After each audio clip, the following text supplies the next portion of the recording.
व्यासपीठावरील सर्वच मान्यवर, आज सकाळी 10 वाजता शुभारंभ जयंत पाटील साहेबांच्या उपस्थितीमध्ये या ठिकाणी झालेला आहे।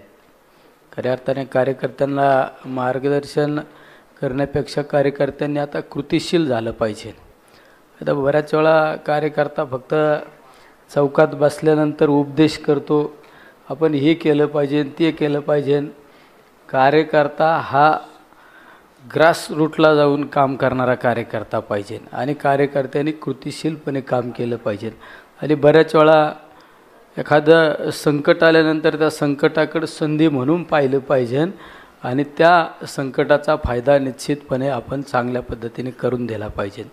आज येणाऱ्या कालखंडामध्ये महानगरपालिकेची निवडणूक, या महानगरपालिकेच्या निवडणुकीमध्ये आपण बऱ्याच वेळा कागदाव गणित मांडत असतो की असं झालं तर तसं होईल, तसं झालं तर असं होईल। पण गणित कसं मांडण्यापेक्षा गणित आपल्याच भोवती फिरलं पाहिजे, असं काम आपण सगळ्यात महत्त्वाचं केलं पाहिजे।